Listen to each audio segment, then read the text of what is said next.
يتذكر أولو الألباب الآية قال من يريد الله به خيرا يفقهه في الدين أو كما قال النبي صلى الله عليه وسلم।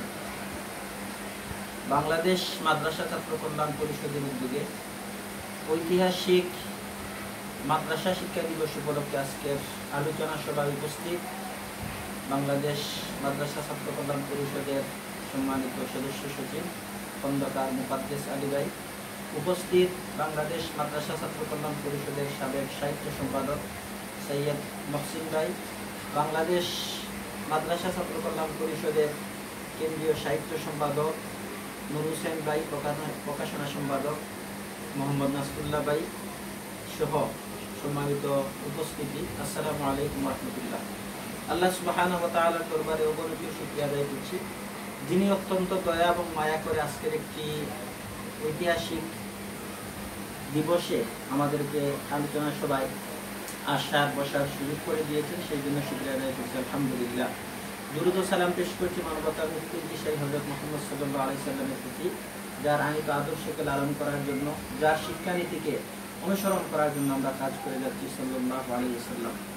আমি গভীর শ্রদ্ধাভরে স্মরণ করছি আজকের এই দিনে 1780 সালের 1 অক্টোবর কলকাতা আলিয়া মাদ্রাসা যারা প্রতিষ্ঠিত করেছিলেন সেই সব মানুষদেরকে। তারা একটি ঐতিহাসিক প্রেক্ষাপটকে সামনে রেখে মানবিক নৈতিক মূল্যবোধ সম্পন্ন আলোকিত জাতি গঠনের প্রত্যয় নিয়ে এই আলিয়া মাদ্রাসা প্রতিষ্ঠিত হয়েছিল।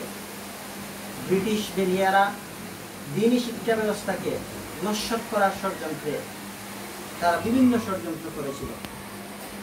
সেই শিক্ষা ব্যবস্থার সর্বশেষ আশ্রয়স্থল হিসাবে আলোকিত জাতির গঠনের প্রত্যয় নিয়ে ইসলাম প্রিয়, ধর্মপ্রিয়, কোরআন প্রিয় কিছু মুসলমানেরা 1780 সালের 1 অক্টোবর আলিয়া মাদ্রাসা প্রতিষ্ঠিত করেছিলেন। আমরা আল্লাহর কাছে তাদের জন্য প্রাণ ভরে দোয়া করি, আল্লাহ যাতে তাদেরকে সর্বোচ্চ মাকাম দান করে। সম্মানিত উপস্থিতি, আজকের এই দিনে আমাদেরকে একটা দৃঢ় কর্তব্য গ্রহণ করতে হবে।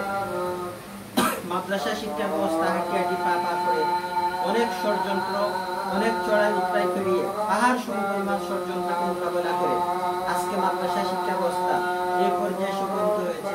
আমরা বিশ্বাস করি এই দ্বীনি শিক্ষা ব্যবস্থা কিয়ামত পর্যন্ত জারি থাকবে ইনশাআল্লাহ। সেই জন্য আমাদেরকে যে বিষয়গুলো ফলো করতে হবে, আমরা যারা মাদ্রাসা পড়ুয়া ছাত্র, আমাদেরকে মাদ্রাসা শিক্ষার সক্রিয়তা বজায় রাখার জন্য এবং দ্বীনি শিক্ষা ব্যবস্থার যে শিক্ষা, মূল শিক্ষাটা উপলব্ধি করার মাধ্যমে, হৃদয়ঙ্গম করার মাধ্যমে আমরা নিজেদেরকে আল্লাহ রাসূল সাল্লাল্লাহু আলাইহি সাল্লামের আদর্শের মূর্ত প্রতীক এবং ইসলামের পূর্ণাঙ্গ অনুসারী হিসাবে আমাদেরকে উপস্থাপন করতে হবে।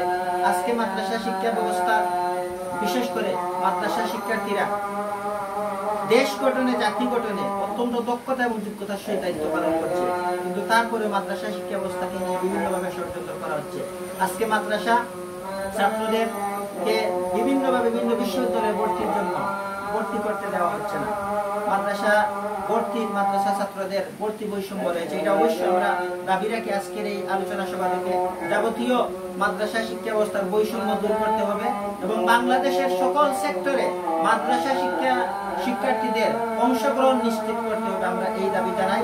পাশাপাশি 1 অক্টোবর প্রতি বছর আমরা যথাযথভাবে এই মাদ্রাসা শিক্ষা দিবস পালন করার মাধ্যমে আমরা মাদ্রাসা শিক্ষা ব্যবস্থার সক্রিয়তা বজায় রাখবো এবং আমরা সচেতনতার বৃদ্ধির মাধ্যমে, আমরা পড়ালেখায় মনোযোগী হওয়ার মাধ্যমে, আমরা কিতাবী যোগ্যতা, ইলমি যোগ্যতা, আমলি যোগ্যতা বৃদ্ধির মাধ্যমে, আমরা কোরআন সুন্নাহর প্রতি আরো যত্নশীল হওয়ার মাধ্যমে আগামী দিনের দেশ এবং জাতি গঠনে, আমরা আগামী দিনে ইসলামী সমাজ বিনির্মাণে মাদ্রাসা শিক্ষার্থীদের গুরুত্বপূর্ণ ভূমিকা পালন করতে হবে।